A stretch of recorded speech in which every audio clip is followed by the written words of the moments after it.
موضوع رکھا تھا کہ تربیت اقوال امام جعفر صادق علیہ السلام کی روشنی میں ایک دفعہ بآواز بلند صلوات پڑھ لیں۔ سب سے پہلی حدیث جو اس اہمیت کو ظاہر کرتی ہے کہ معصومین کی احادیث کی اہمیت کیا ہے، امام جعفر صادق علیہ السلام، میں یہ پہلے بیان کر دوں کہ یہ جتنے سک حوالہ جات میں آپ کے سامنے نہیں، یہ وسائل الشیعہ اور جتنی معتبر کتابیں ہیں انہی میں سے یہ احادیث لی گئی ہیں۔ امام جعفر صادق علیہ السلام ارشاد فرماتے ہیں کہ جو ہمارا شیعہ ہماری 40 احادیث زبانی یاد کرے گا، حفظ کرے گا، تو خداوند قدوس بروز محشر اسے علماء اور فقہاء میں مشہور کرے گا۔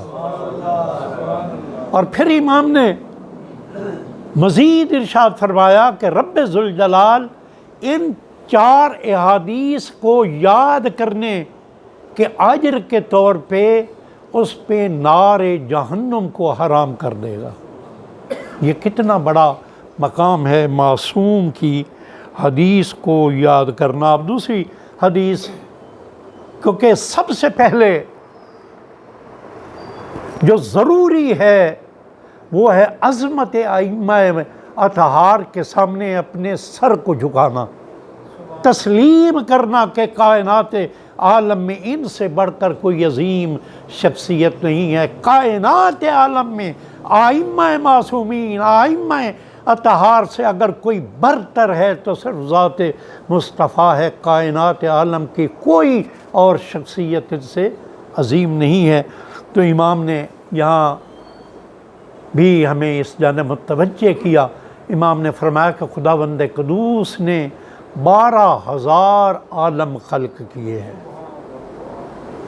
اور ہر عالم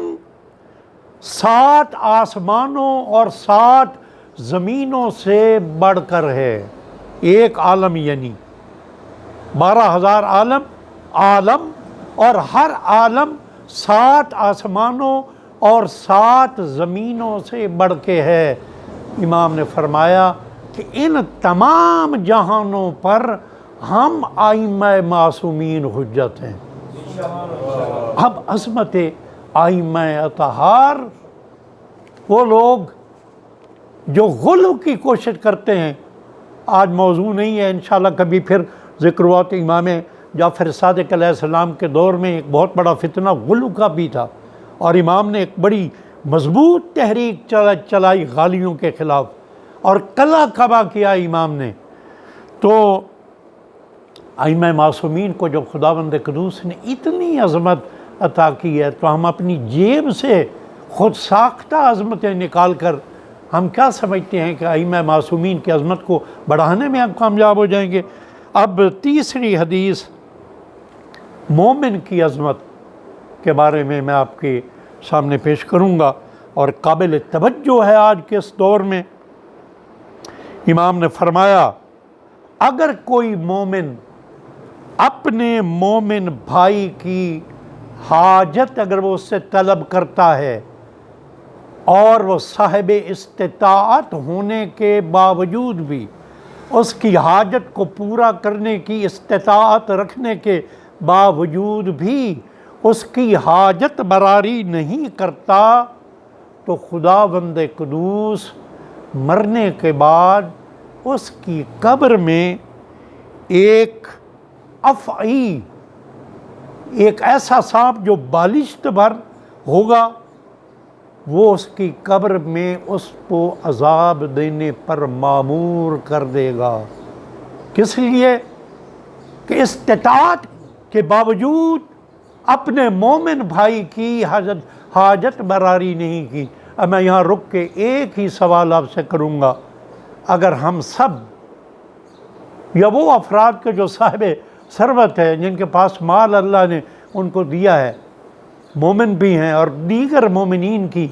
وہ اعانت کرنا شروع کر دیں معصوم کے اس فرمان کے نتیجے میں موٹیویٹ ہو کر، تو مجھے بتائیں پھر ہمارے مومنین مسجدوں میں کھڑے ہو کے جھولی پھیلا کر خیرات مانگنے کی ان کو نوبت آئے گی؟ یقیناً ایسا نہیں ہوگا اگر ہم اس کی جانب متوجہ ہوں گے۔ ایک دفعہ پھر آواز بلند صلوات پڑھیں۔ ایک اور آج کے اس دور میں بڑا یہ اہم ہے معصوم کا فرمان،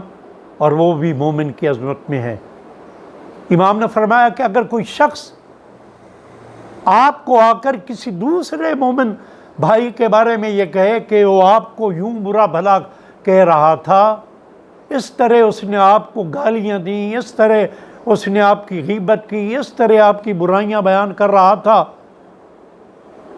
اور پھر اس کی اس بات کی گواہی 40 افراد دے دیں کہ ہاں اس نے ایسا کیا ہے،